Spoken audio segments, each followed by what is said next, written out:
안녕하세요. 생생법률쇼 이지원입니다. 법과 친해지는 제일 좋은 방법 생생법률쇼. 오늘도 크고 작은 법률 문제로 어려움을 겪고 있는 여러분을 위한 법률 상담은 물론이고요. 세상을 들썩이게 하는 이슈들을 법적으로 풀어보는 시사법률 토크까지 준비되어 있습니다.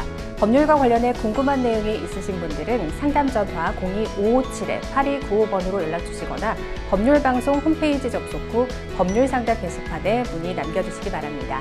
그리고 아래 하단에 보이는 이메일로도 상담 문의 받고 있습니다. 각 분야 전문 변호사가 무료로 성심성의껏 상담해 드리니까요. 많은 참여 바랍니다. 지금 이 방송은 유튜브를 통해서도 실시간으로 함께 방송되고 있으니까요. 많은 시청 부탁드리고요. 유튜브를 통한 소통의 창구도 활짝 열어두겠습니다. 그럼 오늘 도움 주실 변호사님 소개해 드리겠습니다. 법무법인 상림의 정소영 변호사 자리하셨습니다. 어서 오세요. 네, 안녕하세요. 정소영 변호사입니다. 성심성의껏 최선을 다해서 상담을 해드리도록 하겠습니다. 네, 오늘도 억울하고 답답한 분들에게 명쾌상쾌 통쾌한 상담, 유익한 상담 해주시길 기대해 보겠습니다. 생생법률쇼, 그럼 오늘 접수된 상담 미리 살펴볼까요? 사람이 먼저 아닌가요? 선배, 직장 내 괴롭힘이에요. 입양한 첫째를 파양하고 싶어요. 사랑니 뽑다가 신경마비까지. 네, 이렇게 다양한 분야의 상담이 접수되어 있습니다. 잠시 후 변호사님과 함께 속 시원한 해결책을 찾아보도록 하겠습니다. 시청자 여러분께서도 어떤 해결책이 제시가 될지 계속해서 함께 지켜봐 주시기 바랍니다. 네, 생생법률쇼 첫 순서는요, 시청자 여러분이 법과 친해지길 바라면서 법적인 상식을 유익하게 설명해주는 시간이죠. 화제의 판결을 소개하고 해석해보는 판결록 시간입니다. 뉴스와 신문에서 회자되고 나는 화제의 판결, 오늘은 어떤 판결을 소개해 주실까요?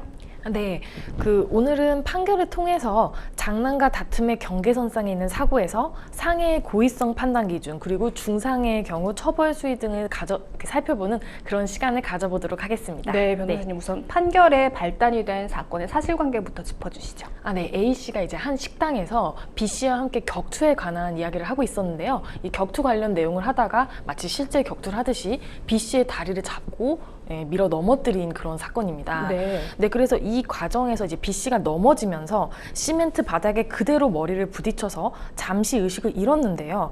이후 B씨는 병원에서 전치 4주에 해당하는 후두부 골절과 냄새를 잘 맡을 수 없는 난치성 질병인 무후각증 진단을 받게 됐습니다. A씨는 이제 재판 과정에서 B씨에게 단순히 장난을 친 것일 뿐이고 다치게 할 고의도 또 다칠 것이란 예상도 전혀 할 수 없었다. 이런 취지의 주장을 했는데요. 그렇지만 이제 1심 재판부는 중상해 혐의로 재판에 넘겨진 A씨에게 징역 1년 6개월을 선고했습니다.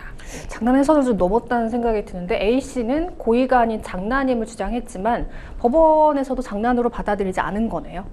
네, 맞습니다. A씨는 이제 갑작스러운 이런 어떤 A씨가 행동을 했기 때문에 피해자의 머리를 이제 보호하지 못한 상태로 넘어져서 다쳤고 이후 무후각증 진단을 받는 등 중한 결과가 발생을 했으며 피해자가 이제 신체적, 정신적 고통을 호소하면서 A씨에 대한 엄벌을 탄원하고 있다는 이런 여러 가지 사정을 고려해서 이제 실형이 선고되게 된 사안이십니다. 네, 그럼 재판 결과에 따라서 B씨는 A씨에게 손해배상도 받을 수 있겠죠? 네, 물론입니다. 지금 판결 이유를 살펴보면 이제 피해자가 치료비의 일부를 지급해서 이제 재판 과정에서 100만 원 정도를 공탁을 했는데요. 그렇지만 이제 피해자는 나머지 치료비 그리고 일시 수입, 후유장애 이런 따른 손해배상 그리고 위자료 등을 청구하는 민사소송이 당연히 별도로 제기가 가능합니다. 그리고 이제 돌발적 행동으로서 이제 상대할 피해자의 과실이 있었는가 이 부분을 살펴보면 이제 아무래도 상대적으로 이제 전체 피해를 보상해줘야 될 가능성이 굉장히 높다고 판단되는 사안이십니다.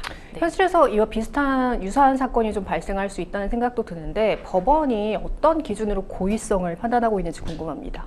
우선 이제 서로 쌍방안에 장난을 친 것인지 이런 부분들 그리고 이러한 사고가 발생할 것이 충분히 예상이 가능했는지 일단 이런 부분들이 우선적으로 고려가 되고요. 그리고 사고가 발생한 장소 이런 것들도 당연히 이제 주요 요소로 고려가 되겠습니다.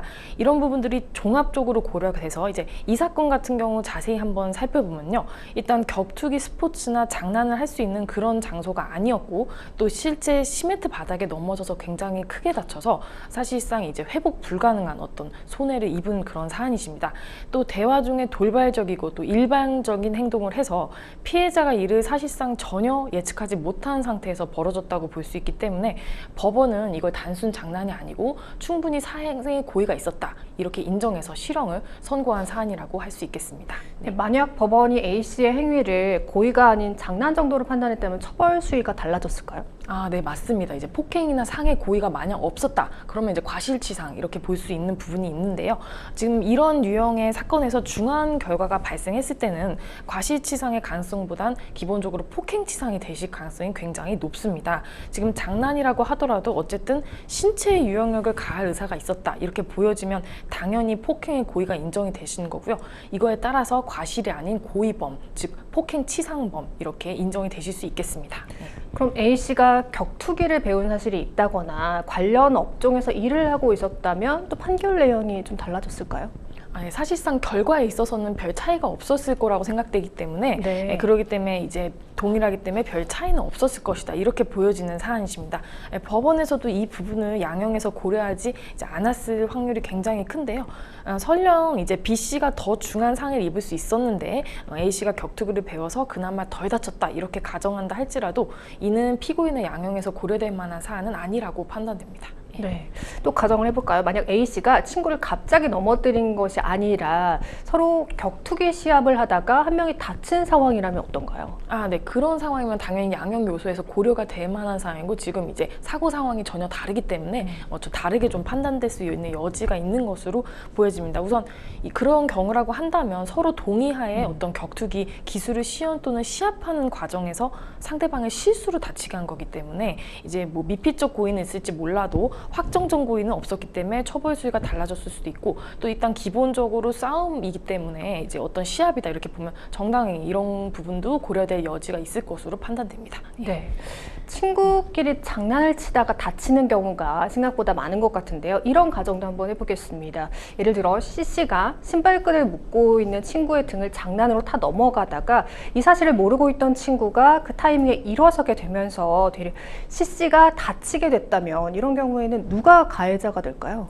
네. 지금 설명해 주신 사례에서는 이제 신발끈을 묶고 있던 친구에게 상환의 인식이나 어떤 고의가 없었기 때문에 기본적으로 죄가 성립하기는 어려울 것으로 보여지는 사안이시고요. 네. 그리고 하지만 만약 이제 친구가 C씨의 장난을 인식하고 있었고 또 맞장난치려고 일어나는 상황이었다면은 과실치상죄가 충분히 성립할 수 있을 것으로 보여집니다. 네. 고의가 없었지만 C씨가 다친 것에 대해서 배상 책임은 없을까요? 네. 장난을 치려는 것이라면 이제 그런 인식이 있는 상태에서 일어났다라고 한다면 과실에 의한 불법행위 성립으로 다친 손해에 관해 일부 손해배상 책임이 있을 것입니다. 여기서 이제 일부라고 한 것은 C씨에게도 과실이 있기 때문에 일정 비율만 과실상계돼서 책임이 있다는 말이고요. 만약 C씨의 친구가 C씨가 장난을 치려는지도 몰랐던 상황이라고 한다면은 배상 책임은 없겠습니다. 결국 C씨 혼자 장난을 치다가 신발끈을 다 묶고 정상적으로 일어나는 친구에 부딪혀 우연히 다치게 된 것일 뿐이니까요. 그러니까 즉 여기서 친구는 법적으로 아무 감정이 없는 일종의 물체로 여겨질 수 있게 그렇게 판단되겠습니다. 네.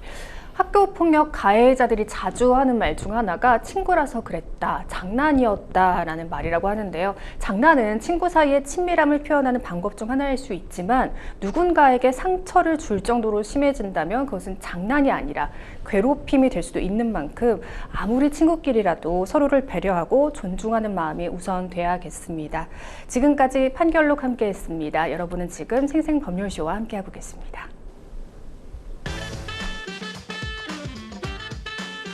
어렵고 복잡한 법률 문제로 고민하고 계신가요? 그렇다면 생생법률쇼가 도와드리겠습니다. 생생법률쇼에선 민사, 형사, 가사 등 각 분야 전문 변호사들이 매년 800여 건의 법률 문제를 속 시원하게 해결해 드리고 있는데요. 그럼 무료로 법률 상담을 받을 수 있는 3가지 방법, 지금부터 소개합니다. 첫째, 02-557-8295번으로 전화해 법률 상담 신청을 한다.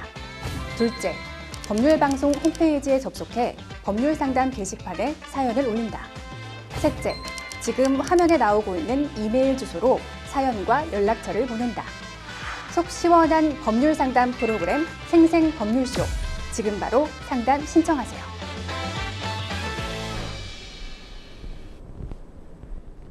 지금부터는 생생법률쇼가 자랑하는 성심성의 무료 법률 상담 시작해 보겠습니다. 전화 상담 연결돼 있는데요. 받아보죠. 안녕하세요.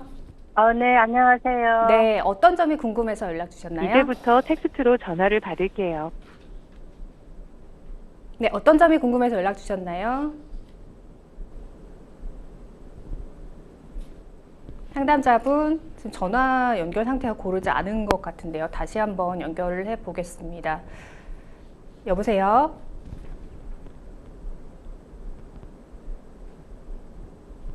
네, 지금 전화가 잠깐 끊어지는 상황인 것 같습니다. 잠시 후에 다시 연결해 보도록 하겠습니다.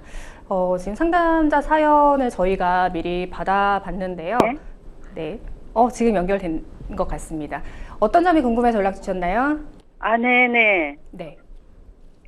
예, 제가 금년에 73살이에요. 네. 근데 금년 7월 20일 저녁 7시에서 8시 사이에 그 1시간 이상을 좀 상가 화장실에 갇혀 있었어요. 네. 그 제 가방을 딸한테 맡기고 이제 화장실에 들어갔기 때문에 제 수중에 핸드폰도 없었는데 화장실 문이 완전 진공 상태일 정도로 공간이라고는 전혀 없어서 내가 하는 말이 밖에 잘 안 들렸고요. 네네. 저도 밖에서 크게 소리 질러야 바깥 말이 제 화장실 안으로 들렸는데 화장실이다 보니까 덥고 냄새나고 다리도 아프고요. 네네. 불안하고 거기 갇혀 있는 게 무척 힘들었어요. 네, 얼마나 놀라고 힘들었을까요? 예, 그래서 제가 많이 힘들었는데 보통 상가 화장실은 네. 번호키로 되어 있는데 그날은 화장실 문이 열려 있어서 들어갈 때는 그냥 들어갔는데 나올 때는 문 여는 손잡이가 고장이 나서 문이 네네. 안 열리는 거예요. 그래서 밖에서 이렇게 해봐라 저렇게 해봐라 해도 안 되는데 시키는 대로 해도 안 됐는데 하다 안 되니까 이제 우리 아들도 같이 있었거든요. 딸하고 밖에 네네. 있었고 저는 화장실 안에 있었는데 이렇게 해도 안 돼 저렇게 해도 안 되니까 아들이 119를 불렀어요. 네네. 그래서 119 그 대원들이 오셔서 이제 그것을 화장실을 문을 부시고 키를 부시고 해도 문이 안 열리니까 네. 이제 손잡이가 고장난 거를 알고서 이제 손잡이를 또 부셔가지고 해도 또 문이 또 안 열리고 그래서 이제 어떻게 해야 하는지 했는데 그 상가의 관리소장이 거기 와 계셨거든요. 네. 근데 그 상가 소장은 화장실을 망가뜨리지 않는 방법에서 이제 일을 하라 하니까는 이 일이 더딜 거 아닙니까? 그렇죠. 그래서 시간을 많이 걸렸어요. 그러니까 이제 우리 아들이 화가 나서 네. 아니 사람이 먼저지 화장실 문이 먼저냐? 문을 부수고라도 우리 엄마를 빨리 이렇게 구출해야 될 거 아니냐 이렇게 화를 네네. 냈더니 네. 그제서야 관리소장이 그러면 문을 부셔도 좋다 이래가지고서는 이제 문을 부셔가지고 제가 이제 나왔단 말이에요. 네. 그래서 그 119 대원들이 온 뒤에도 그거 빨리 문을 안 부시고 뭐 키를 막 망가뜨리고 뭘 이러는 바람에 시간이 너무 지체돼서 제가 너무 힘들었었거든요. 네. 그래서 저는 너무 힘들었기 때문에 뭐냐면은 나오니까 막 눈물 나오는 거야. 거기서 막 이제 차출해서 나오니까 눈물이 나오더라고요. 그렇죠. 너무 이제 무서웠었기 네. 때문에. 네네. 그래서 저는 이제 오늘 전화 걸은 요건은 지금 이제 사건 발생한 지 한 20일이 지났단 말이에요. 네. 그렇지만 그래도 정신적 피해 위자료를 청구할 수 있는지 그리고 또 위자료 청구한다면 통상적으로 얼마 정도 할 수 있는 건지 또 손해배상을 청구한다면 어떤 방법으로 해야 되는 건지 이렇게 세 가지를 여쭙고 싶습니다. 네. 이 상가 화장실에 1시간 동안 갇히는 사고를 당하셨는데 상가 관리소장이 문을 망가뜨리면 안 된다고 해서 구조가 지연된 상황이군요. 네, 사연 잘 네네. 들었고요. 옆에 정소영 변호사님 나와 계십니다. 상담 받아보겠습니다. 네. 네, 안녕하세요. 네, 안녕하세요. 네, 일단 제가 상담해드리기 전에 몇 가지 사실관계 추가적으로 좀 여쭤볼 게 있거든요. 네. 지금 화장실에 한 1시간 정도 갇히신 거 맞을까요? 한 어느 정도 갇히셨을까요? 1시간 넘게. 넘게요? 예. 네. 그리고 혹시 지금 화장실 갇힌 그 사건 때문에 나오셔서 이제 막 눈물도 나시고 많이 놀라셨다고 했는데 혹시 이와 관련해서 뭐 병원을 가셨다거나 해서 어떤 그러지는 않았어요. 무섭긴 아. 했었지만, 네. 왜냐면 밖에 우리 딸과 아들이 밖에서 있었기 때문에 네. 그때 조금 마음이 놓였었죠. 무섭긴 해도요. 네, 근데 지금 20일이 지났는데도 어쨌든 그때 그 충격을 약간 벗어나지 못하신 부분이 있으신 것 같아요. 그렇지, 네네네. 네. 생각하면 무섭죠, 네. 그래서 일단 제가 첫 번째로 드릴 말씀은 이 관련해서 이제 사실은 병원 가서 어떤 진단서 받으시는 게 가장 좋긴 하고요. 예, 왜냐하면 이제 정신적 손해를 이제 입증하기 위해서 만약에 병원에서 진단서 받기 어렵다라고 하시면은 이제 상담 같은 게 있어요. 그러면 상담 소견이라도 받으셔서 이런 정신적 손해를 저희가 입증을 어쨌든 해야 되거든요. 네. 예, 그래서 제가 조금 더 설명을 자세히 드리면 만약에 일단 이제 기본 이제 사실관계부터 먼저 관련해서 제가 설명드릴 게 있는데 네. 지금 이 사안 같은 경우에는 지금 이제 일단 하나 더 추가로 확인할 것이 신체적 상해 이런 건 별도로 없으신 거죠. 뭐 다치시거나. 네네네. 상해는 없고 마음에 이제 고통이었었지. 그렇죠. 예, 신체적 상해는 없었고 정신적 충격만 있는 그런 사건이신데요. 일단 이제 카페에서 그런 일이 벌어지신 걸로 아는데, 예, 카페에 있다 그 상가에 있는 화장실을 이용하셨다가 그렇게 되신 걸로 그렇죠, 아는데, 그렇죠. 예, 일단 카페라는 것이 식품 접객업에 해당을 해서. 식품 접객업은 이제 이용 고객에게 안전하고 위생적인 음식 제공 및 관련 시설 역시 위험이 없고 안전하고 편안한 상태로 제공해서 고객의 안전을 배려해야 할 부수적 주의 의무가 있거든요. 그러니까 무슨 말이냐면 그 카페에서 제공하는 음식뿐만 아니라 이와 관련된 시설에 관해서도 고객의 생명, 신체를 보호해줘야 될 의무가 있고 지금 사안은 부수적으로 이 화장실, 이 관련 시설에서 지금 이제 그 상담자님의 어떤 생명이나 신체에 직접적 신체는 아니지만 어쨌든 정신적으로 손해를 주게 된 그런 사안이시거든요. 네네. 예, 그렇기 때문에 법리적으로 이게 구성은 가능하세요. 그래서 불안전 이행으로 인한 체무불이행 책임 성립이 가능하실 수 있고요. 예, 그리고 체무불이행 책임 말고도 불법행위 손해배상 책임도 같이 병합해서 함께 청구를 하실 수는 있거든요. 예. 무슨 말씀이 그런 제가 이해가 안 되는 말씀인데요. 아, 이해가 안 되세요? 좀만 더 제가 자세히 설명해 드릴게요. 편안하게 이게 풀어주세요. 네네, 좀만 하나하나 풀어서 어차피 자세히 설명해 드릴 건데 일단 카페를 이용하셨다라는 게 이제 직접 뭐 계약서를 쓴 건 아니지만 카페 이용에 그냥 관해서 그날 카페를 우리 딸하고 아들하고 저하고 이제 또 네. 다른 분하고 이렇게 있다가 카페에서 다 이제 그 이야기를 다 끝내고 나오다가 화장실 들어간 거예요.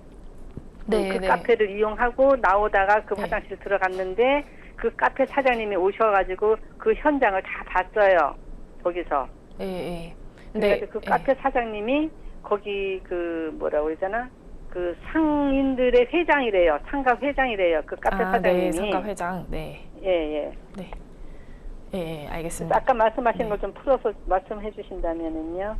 예, 그러니까 이제 카페를 다 이용하고 나와서 사용한 거라고 하셔도 어쨌든 카페 입장에서는 부수적으로 화장실이나 이런 시설에 대해서 기본적인 고객의 안전을 이렇게 보호해줘야만 하는 부수적 주의 의무가 분명히 인정이 되거든요. 그래서 이제 카페랑 함께 어떻게 보면 카페를 이용하려는 이용 계약을 체결하신 걸로 볼 수가 있고 이와 관련해서 카페는 부수적 주의무 위반으로 인한 불완전 이행에 의한 손해배상 책임을 이제 부담한다 이렇게 법리를 일단 구성할 수 있고 이 체무불이행 책임이랑 불법행위 손해배상 책임은 함께 병합해서 저희가 청구를 할 수 있거든요.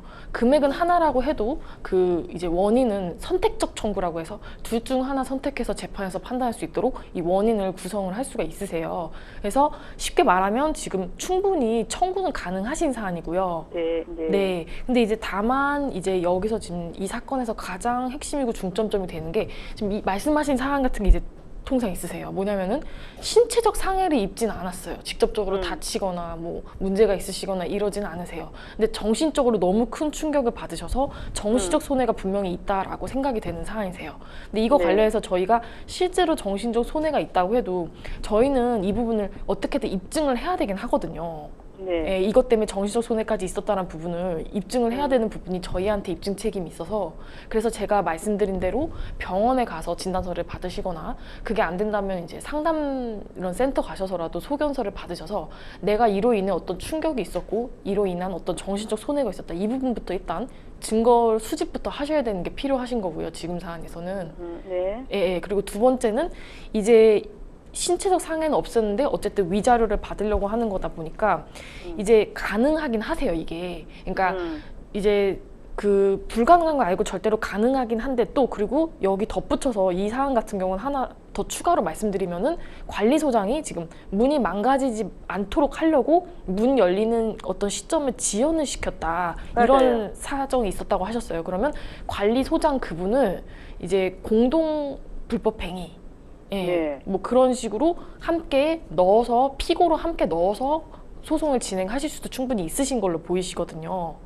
예, 근데 반드시 이 부분 입증이 있으셔야 돼요. 그때 관리소장 부분님이 이제 문이 망가지면 안 되니까 그러니까 이제 문이 열리는 것보다는 망가지지 않게 하는 게 중요하다 이런 식으로 하면서 지연시킨 이 부분에 대해서 이게 입증을 이것도 저희가 해주셔야 되거든요. 이 사실이 있었다는 거를. 예, 그러니까 근데 이것을 어떻게 입증을 합니까? 이걸 입증하는 방법은 일단 이제 여러 가지 방법이 있을 수가 있는데 그 제가 조금 천천히 설명드릴게요. 그냥 이제 사실 뭐 녹음도 가능하고 예, 녹음한 녹취록을 낼 수도 있는 거고 그게 안 된다면 일단 제 생각에는 이런 사안은 좀 약간 내용 증명부터 먼저 보내시는 게 필요하실 수가 있어요. 왜냐면은 제가 좀 설명드리는 게 아까 이제 계속 설명드리다가 이제 관리소장 부분도 함께 당사자가 된다는 부분까지 설명을 드렸는데 기본적으로 이 내용의 핵심은 신체적 상해는 존재하지 않았는데 위자료를 청구하려고 하는 사안이신데 이런 경우는 사실 위자료가 현실 저희 소무에서 이렇게 많이 크게 인정이 좀 안 되세요. 예, 왜냐면은 기본적으로 위자료 자체가 되게 심하게 다쳐도요. 그 심하게 다치는 그 적극적 손해배상 치료비 금액, 그러니까 장애가 있는 정도라고 해도요. 거기 금액에 이제 제가 이제 이거를 일률적으로 딱 그렇게 말씀드리긴 어려운데 거의 뭐 상당히 적은 부분으로만 인정이 되거든요, 위자료가. 물론 그 사람의 사정이나 어떤 여러 가지 재반 사정 같은 걸 다 전체적으로 고려해서 판단하긴 하는데 지금 이 사안은 제가 딱 들어봤을 때 많이 받아도 몇백만 원 정도밖에 되지 않으실 것 같아요. 예. 약간 그러실 수가 있어요. 왜냐하면 만약 신체적 상해가 동반되어 있다라고 하면은 저희가 손해배상 청구를 할 때 기본적으로 손해가 이제 불법행위 손해배상 청구를 했을 때 기준을 했을 때 손해 3분설이거든요. 그래서 적극적 손해, 그다음에 소극적 손해, 위자료 이렇게 셋으로 나뉘어지는데 적극적 손해가 직접적인 치료비고 소극적 손해는 이 손해로 인해서 내가 향후에 일을 하지 못하는 것으로 인한 일시수입, 그 장애를 의미하는 거고 위자료가 이제 정신적 손해인데요. 지금 사안 같은 경우 사실상 이 적극적 손해 부분이 거의 뭐 없다 이렇게 보여지기도 하고 또 일시수입 이 부분 이 충격 때문에 뭐 일을 제대로 못 하시고 이런 부분도 사실은 좀 입증하기가 상당히 어려우신 부분이 있고요. 왜냐하면 신체적으로 어쨌든 상해가 어떤 입증이 제대로 된 부분은 아니셔서 그리고 이제 문제는 이제 위자료인데 이것도 지금 이제 병원이나 아니면은 상담센터 가셔서 이걸 추가적으로 지금 증거가 수집이 되셔야 되는 상황인데 기본적으로 저 앞에 두 개가 좀 금액이 큰 편이고 위자료는 여기 맞춰서 상정이 되긴 하는데 전체적으로 저희 나라가 전반적으로 위자료를 크게 좀 인정하지 않는 추세세요. 이제 최근에 이제 판례들 보면 위자료 막 이제 좀 이건 좀 다른 얘기인데 그냥 다른 소송에 좀 크게 되는 경우가 있기도 했는데 통상은 위자료가 좀 크게 인정이 많이 안 되시거든요. 그래서 네. 사안 같은 경우도 사실 지금 신체 상해도 어쨌든 없으셨고 단순 위자료만 있는 상황이시면은 좀 금액이 작으세요. 이런 경우는 사실 직접적으로 소재기를 먼저 하시기보다는 제가 봤을 때는 먼저 내용 증명 정도로 해서 이 카페에 이 사정을 설명을 하는 거죠. 그러니까 지금 이제 이런 사건이 있으셨잖아요. 그러니까 네. 화장실을 이용하려고 했는데 거기서 1시간 넘게 갇히는 사고가 발생을 했고 이로 인해서 이제 여러 가지 어떤 정신적인 피해나 손해가 있었고 이런 부분 잘 정리해서 작성하시고 또 관리소정이란 분도 여기에 협조를 제대로 하지 않으시고 그 문이 망가지는 걸 오히려 더 중시하셔가지고 이 문이 열리는 거를 지금 지연시킨 부분이 있었다. 그래서 여기에 일조했다. 이런 부분들을 내용을 잘 정리를 하셔서 지금 이거는 카페에 대해서는 사실상 부수적 주의 의무 위반으로 인한 불안전 이행으로 인한 채무불이행 손해배상 책임을 우리가 물을 수도 있고 또 이 관리소장 같은 경우에는 이제 직접적으로 채무불이행 책임은 없어도 함께 공동불법행위가 일부분 인정되는 것이 있다. 이런 식으로 내용을 구성해서 충분히 이 부분을 내용 증명으로 얘기를 해보실 수 있거든요. 그렇게 하시고 나서 그 다음에 이분들이 이제 여기에 대해서 답변을 통상은 해요. 어떤 식으로든. 그러면 이제 보상이나 뭔가 배상이나 이제 합의금이나 이런 걸 좀 받으셔서 이 어떤 그 피해를 전보하시는 이제 그런 방법이 좀 좋으실 수가 있는 걸로 사료되는 그런 상황이거든요. 네, 그래서 직접 바로 소재기 하시기보다는 좀 직접 이런 얘기를 해보시고 먼저 합의해보시고 이 부분이 좀 더 좋으실 걸로 생각이 됩니다. 네. 그러면 변호사님, 네, 그 상담센터라는 것은 어떤 상담센터를 가야 되는 거예요? 아, 그런 거 딱히 정해진 건 없어요. 제가 말씀드리는 거는 상담센터는 하나의 예시일 뿐이고요. 병원이 됐든 상담센터가 됐든 지금 상담자님께서 이로 인해 정신적 손해가 있었다는 걸 입증할 만한 어떤 전문가의 소견이 있으면 충분합니다. 네. 그 전문가는 그렇지만 상담센터는 의사가 아니잖아. 근데 예, 상담은. 맞습니다. 그래서 그것 때문에 의사한테 받으신 게 당연히 금액이 더 높게 받으실 수 있어요. 그렇죠. 예, 근데 제가 이제 말한 전문가는 의사도 전문가지만 상담 심리가도 상담 심리 부분에선 전문적인 어떤 자격증 갖고 있는 분을 말씀드린 거거든요. 그럼 그분들이 쓴 소견서가 충분히 이제 법적으로 효력은 있어요. 아, 그렇습니다. 예, 상담 예. 심리센터 말씀하시는 거죠, 그러면은? 그러니까 그거 이제 심리센터는 이제 제가 딱 확정해서 어디라고 말씀드리기 어려운데 아니, 통상 이런 거 전문 상담 상담사 심리센터. 예, 그 전문 상담사가 상주하는 곳이면 좋겠습니다. 그래서 예, 예, 소견서를 작성할 수 있는 그런 이제 그런 권한을 가지신 분이 있는 곳으로 가셔서 가시면 되는데 당연히 의사한테서 받으시는 게 저희가 입증이 확실히 되고 금액은 더 잘 받으실 수 있는 거고요. 이 소견 안 되면 소견서라도 받아주시라는 뜻이 저는 이제 그런 의도로 말씀을 드린 겁니다. 네. 네네네네, 알겠습니다. 네. 그렇게 하고 지금 그 기간은 언제까지 그거 내가 위자료 청구 가능합니까? 예, 이게 이제 소멸시효 말씀하시는 건데요. 통상 이제 불법행위라고 한다면 안날로부터 3년, 있은 날부터 10년인 거고요. 그리고 채권상 지금 채무불이행이라고 치면 그런 손해배상은 그냥 10년이거든요, 저희가. 그래서 3년 안에 하면 된다. 예, 그래 안날로부터 3년 예, 불법행위라고 한다면, 그러니까 두 개로 함께 구성할 수 있으니까요. 그래서 그 기간 내에만 하시면 되긴 해서요. 뭐 어떤 소멸시효 기간이 막 특별히 지금 문제되시는 사안은 아니시긴 하고요. 네. 그러면 요거 끝으로 한 가지만 더 여쭤볼게요. 네, 네. 그러면 지금 이런 경우에는 대략 그 뭐 똑같지는 않겠지만 대략 그 의사의 소견서랄지 뭐 이런 것도 첨부를 해서 이제 이것을 그러면은 뭘로 어떻게 해야 되는 겁니까? 그쪽에다가 이렇게 소를 제기하는 겁니까? 어떻게 해야 되는 거예요? 그러면은요? 아, 이제 제가 이제 말씀드린 거는 당연히 소재기를 하면 제일 좋죠. 소재기를 하면은 아무래도 여러 가지로 저희가 확정 판결을 받으면 이걸 집행 권한으로 해서 이제 집행 같은 것도 용이하게 할 수 있기 때문에 당연히 확정 판결 받는 게 제일 좋은데요. 근데 제가 이제 말씀드린 거는 이제 현실적으로 지금 말씀하신 사안, 이제 화장실에서 갇힌 건 저도 굉장히 지금 마음이 안 좋게 충분히 공감되는 내용인데 현실에선 그렇지만 저희 실무에서는 이제 이와 관련해서 손해배상을 받으려고 한다면 실질적으로 받을 수 있는 금액이 높지 않은 것으로 판단이 되기 때문에 그 소송을 제기하려면 이제 또 소송 제기하면서 이런저런 비용도 발생을 하실 수가 있고 또 여러 가지 신경 쓰이실 게 있어서 일단 먼저 이제 내용 증명을 통해서 합의해보고 안 되면 그때 가서 한번 소재기를 고려해 보시는 걸로 그렇게 하시는 게 좋다고 이제 말씀을 드린 겁니다. 그렇다면은 이 대략적으로 이런 경우에는 통상적으로 그러면은 그 우리가 위자료를 얼마만큼 대충 받을 수 있는 거예요? 네, 그러니까 이 부분은 제가 확실하게 말씀드리기 약간 어려워요. 왜냐면은 저희가 이게 정해진 건 없거든요. 정해진 건 존재하지 않아요. 하지만 제가 이제 이걸 실무에서 이런 이렇게 가벼운 사건도 굉장히 많아요. 그렇지만 이런 경우에는 저희가 실제 그 위자료로 손해배상 청구 들어온 금액 자체도 그렇게 높게 잡질 않고 실제 인용되는 금액도 상당히 적거든요. 그래서 지금 한 수백만 원대에 이를 것으로 대략 그렇게 예상이 됩니다. 얼마요? 잘 안 들리네요. 아, 예, 수백만 원 정도 받으실 수 있을 정도로 그렇게 수백만 원 예상됩니다. 정도? 네. 네네네. 네.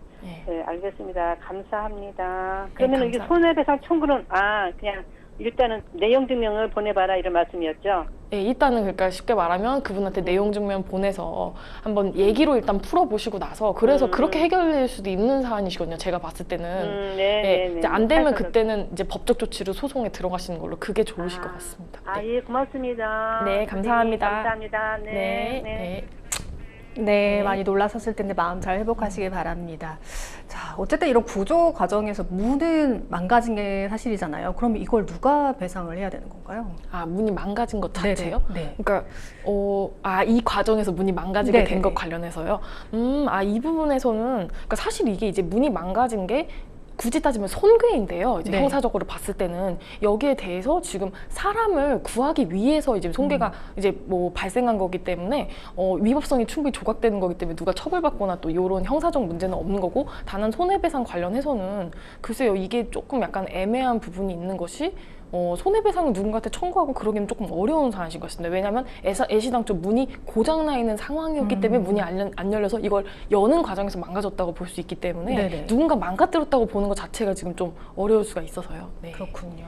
네, 배상과 보상의 차이가 좀 있다고 알고 있는데 어떤 네. 차이인지 설명해 주실까요? 네. 이제 배상 같은 경우는 불법적 어떤 침해에 대해서 손해를 전부해 주는 것이고, 보상 같은 경우는 합법적인 어떤 침해나 어떤 손해가 발생했을 때 이에 대해서 보상을 해주는 건데요. 그 대표적으로 방금 이제 상담에서 말씀드렸던 불법행위 손해배상 같은 경우가 불법적 행위에 대해서 손해를 배상해 주는 거고, 보상 같은 경우는 이제 합법적으로 예를 들어서 토지 수용이나 이런 것들이 이루어졌을 때 그때 이제 보상을 하는 것입니다. 네. 네. 지금 상담자분은 상가 화장실에 갇히는 사고를 당하셨는데 집 안에서도 이렇게 화장실에 갇히는 사고가 종종 발생한다고 합니다. 사고라는 건 또 언제 어디서 일어날지 모르니까요. 또 누가 구해줄 수 없는 상황이며 전화가 없다면 더 낭패니까 화장실 갈 때는 전화를 꼭 챙기시는 게 좋다고 합니다. 여러분은 지금 생생법률쇼와 함께하고 계십니다.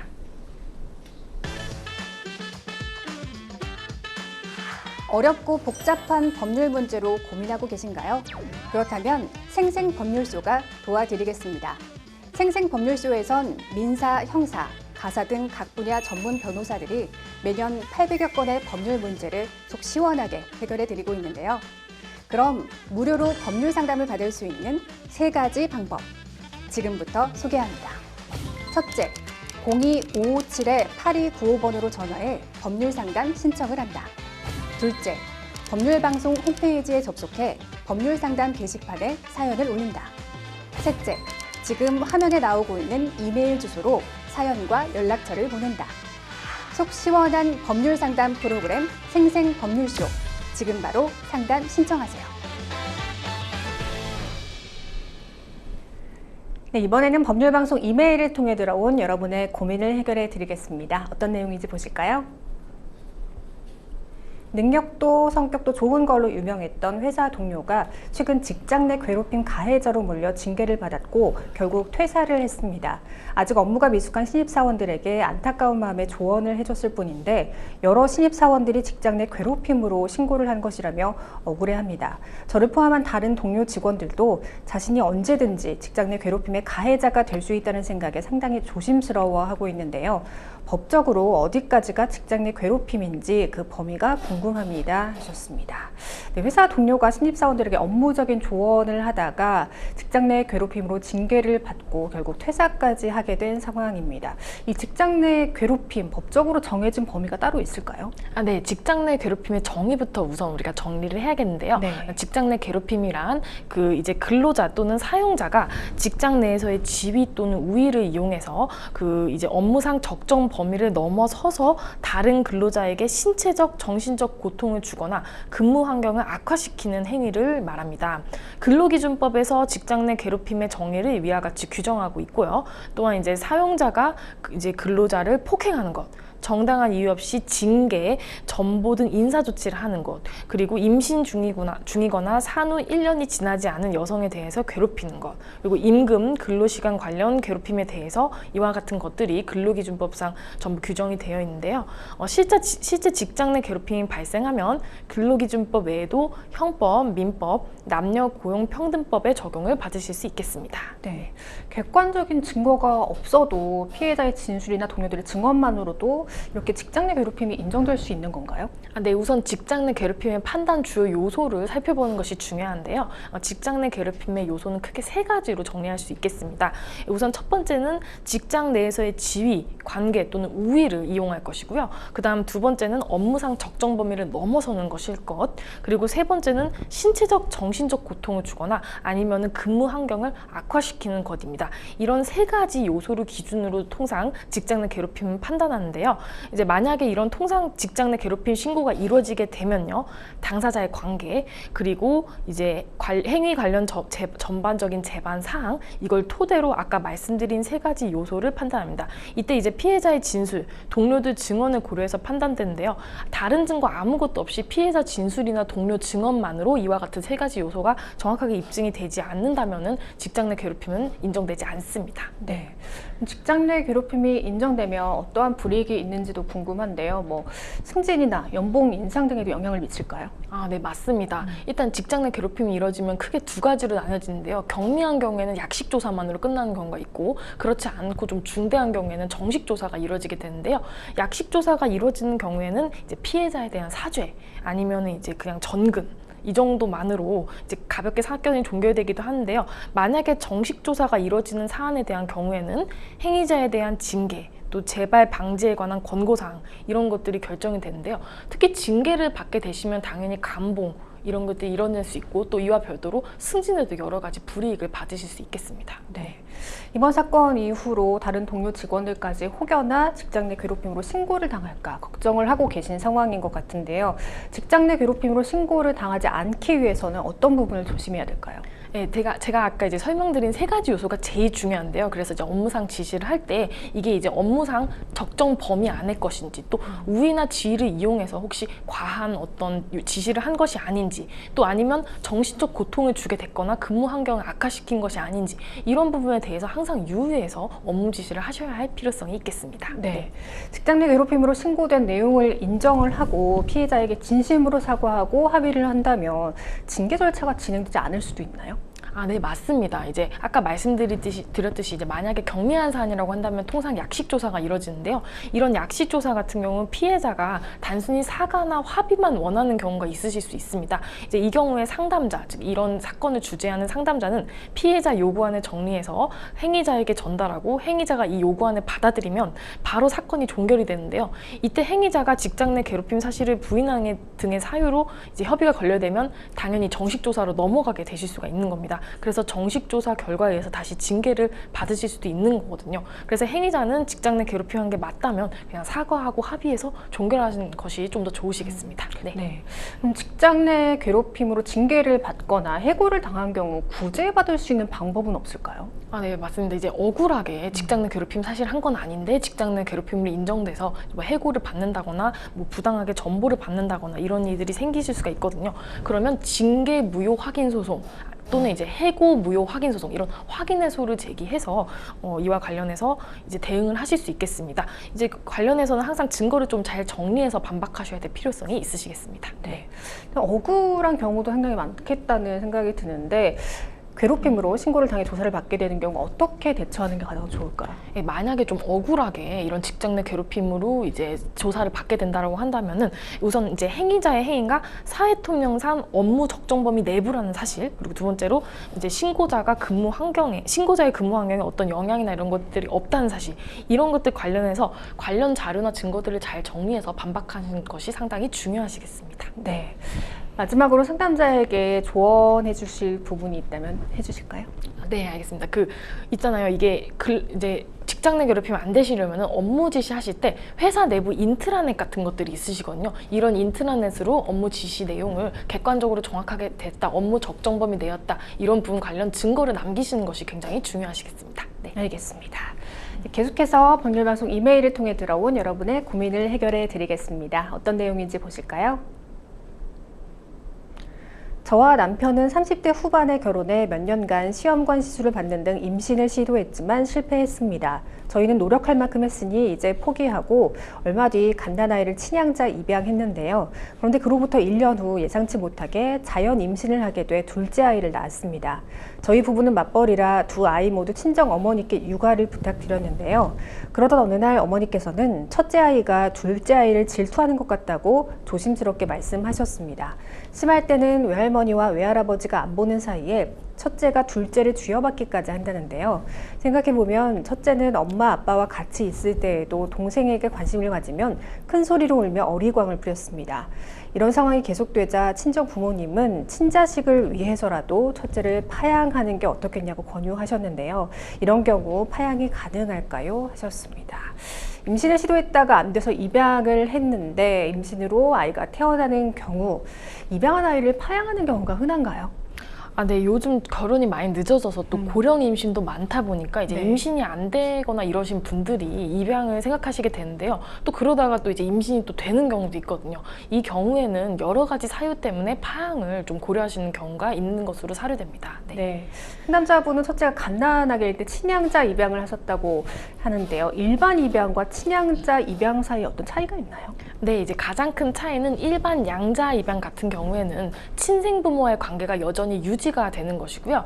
친양자 입양 같은 경우에는 우선 가정법원 허가에 의해서 이루어지고, 그리고 이때부터, 즉 친양자 입양이 이루어진 때부터는 친양자와 친생부모와의 관계, 친족관계, 상속관계 이런 것들이 모두 종료되고 양친과 새로운 법률상 친자관계가 형성이 됩니다. 그래서 아이의 성과 본도 양친의 것으로 모두 바뀌게 된다는 그런 차이점이 있겠습니다. 네.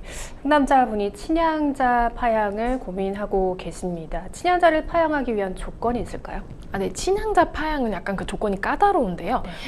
우선 첫 번째로 양부모가 친양자를 학대 또는 유기하거나 그 밖에 친양자의 복리를 현저하게 해야 하는데, 그리고 두 번째로 친양자의 양부모에 대한 폐륜행위로 인해서 친양자 관계가 사실상 유지시킬 수 없게 된 때, 이런 사유가 있는 경우에는 친양자 파양의 소를 통해서 파양이 가능하시게 되겠습니다. 네. 부모의 변심으로 입양을 취소할 수 있어야 한다는 입양제도 개선 이야기가 몇 년 전 나오기도 했는데요. 현재는 어떤 상황일까요? 네, 그 2021년에 좀 충격적인 아동학대 사건이 있었죠. 이제 정인이 사건인데요. 그런 사건들 때문에 입양 후 일정 기간 안에 취소할 수 있도록 유예기간이나 적용기간을 둬야 한다는 그런 제도 개선 이야기가 논의가 됐었거든요. 근데 이거 이제 기본적으로 부모 입장 위주로 이제 논의가 됐었던 건데, 최근에는 취소에 초점 맞추기보다는 아이 입장도 함께 고려해서 입양 절차 과정에서 지자체, 법원 등이 개입할 수 있도록 그 방안 노력을 기울이고 있는 그런 상황입니다. 네. 영국과 프랑스 등에서는 사전 위탁 보호제라는 제도로 아이 입장에서 새 가정을 모니터링하고 있는데요. 우리나라는 어떤가요? 네, 이제 사전 위탁 보호 제도가 뭔지부터 알아봐야 될 것 같은데요. 사전 위탁 보호 제도는 이제 양부모가 입양 허가를 받기 전까지 아동과 함께 지내보는 제도인데요. 최근에 이제 국내에서는 입양에 관한 특별법 개정이 이루어져서 법원에 임시 양육을 신청해서 아이와 양부모가 상호간 돈독한 관계를 유지할 수 있는지 이 부분에 대해서 확인하는 제도가 지금 신설될 예정인 거고요. 그 다음에 예비 양부모를 조사하고 심의하는 위원회도 생길 예정입니다. 네.